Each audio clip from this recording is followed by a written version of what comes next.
subscribe to my channel. لیکن اس کی عصمت سے کھیلنے والے زیادہ تر ہوں گے. کوئی کہیں ہاتھ لگائے گا, کوئی کہیں لگائے گا, اور کوئی غیر مرد, غیر محرم, اجنبی مرد اس کو اٹھا کر کے کہیں پر بھی لے کر کے جائے گا.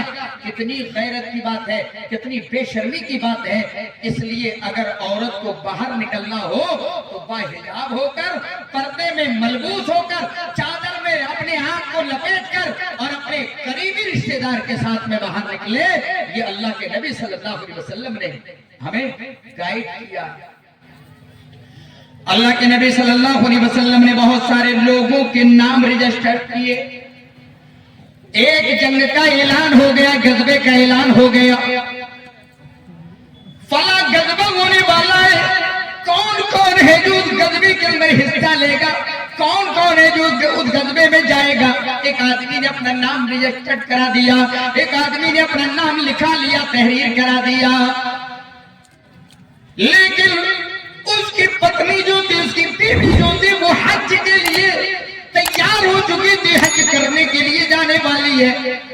اللہ کے نبی کے پاس آیا, کہنے لگا اللہ کے نبی صلی اللہ علیہ وسلم, میں نے جنگ میں جانے کے لیے اپنا نام لکھوا لیا ہے, لیکن دوسری طرف میری بیوی حج کرنے کے لیے جانا چاہتی ہے, اس کے ساتھ میں کوئی نہیں ہے. اللہ کے نبی میں کیا کروں؟ امام کائنات جناب محمد رسول اللہ صلی اللہ علیہ وسلم نے فرمایا, اے آدمی جا تو جہاد سے اپنے نام کو کٹوا لے اور اپنی بیوی کے ساتھ میں جا, اس لیے کہ کسی عورت کا خانہ کعبہ کی زیارت کرنے کے لیے, خانہ کعبہ کا حج کرنے کے لیے, فریضہ حج ادا کرنے کے لیے تنہا جانا بالکل بھی جائز نہیں ہے. اس لیے تو پہلے اپنی بیوی کے ساتھ جا اور جا کر کے خود بھی حج کرا اور اپنی بیوی کو بھی حج کرا. بہت ساری عورتیں حج کے لیے جاتی ہیں, بہت سارے بھائی اس میں سوال کرتے ہیں, مولانا صاحب فلاں کے ساتھ میں ہماری بیوی چلی جائے, ہماری بہن چلی جائے, ہماری ماتا چلی جائے. سب کوشچن اس وقت سوال کیے جاتے ہیں, اس وقت کوشچنز کیے جاتے ہیں.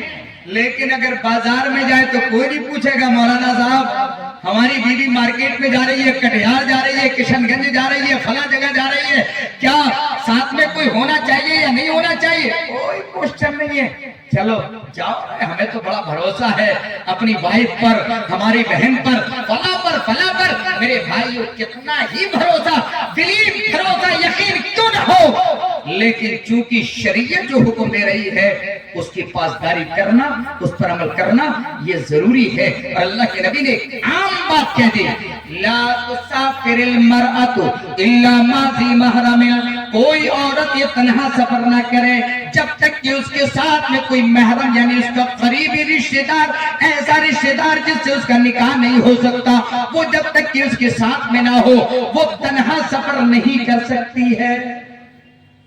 اب اگر کوئی عورت اس کے اپوزٹ سفر کرتی ہے, اے میری ماں بہنوں